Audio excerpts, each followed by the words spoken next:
Mereka memandang dunia dan mengejar dunia. Kita memandang Tuhan dan mengejar hati Tuhan.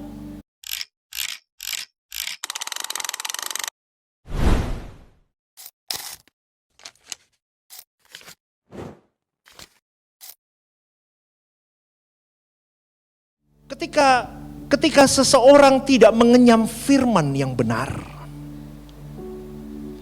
maka kehidupannya tidak akan bertumbuh. Tetapi ada satu side di mana orang mengenyam firman yang benar, dia mulai mengerti apa yang harus dia garap di dalam hidupnya. Dia mulai merespon dengan benar. Dia mulai menangkap firman itu dan berjuang untuk menggerus manusia lamanya, saudaraku. Fokusnya bukan lagi dunia, dia berjuang menggeser step by step dari langkah-langkah kecil tetapi pasti, terus berjalan sampai dia bisa memandang Allah.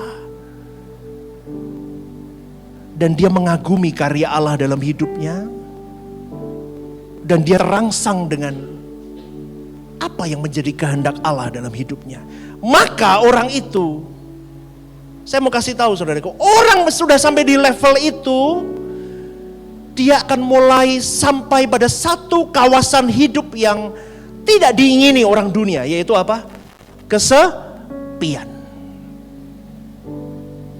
Orang kalau sudah mulai di level-level itu, saudaraku, dia mulai bertumbuh, spiritualnya mulai bertumbuh, kepekaannya kepada Tuhan mulai bertumbuh, kekudusannya bertumbuh, takut akan Tuhan semakin bertumbuh, cinta Tuhan semakin bertumbuh. Orang itu akan mulai masuk dalam satu kawasan, dia akan mulai sepi. Lama kelamaan kita mulai kehilangan orang-orang di sekitar kita yang dulunya dekat dengan kita. Ini pernah saya sampaikan di renungan pagi. Sekelumit saya akan ulang sedikit di sini. Dan cepat atau lambat mereka pun merasa tidak nyaman dengan kita. Karena kehidupanmu dan kehidupanku sudah berbeda.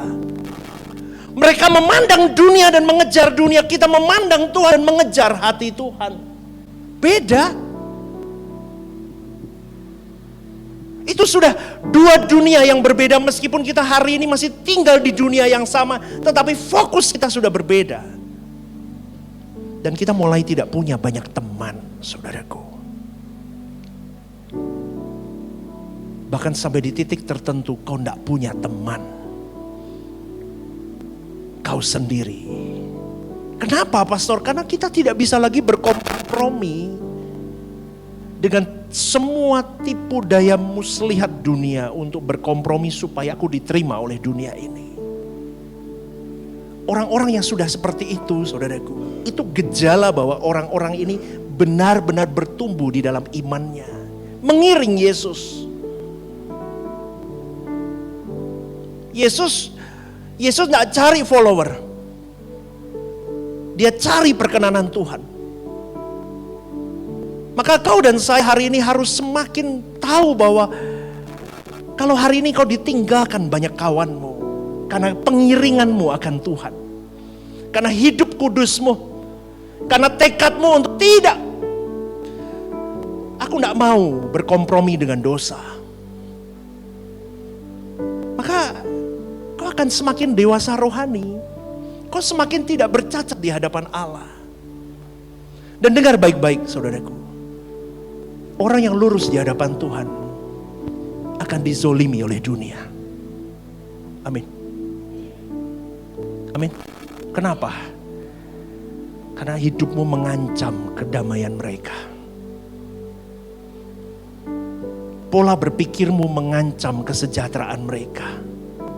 Maka bersyukur kalau kau mengalami hal ini.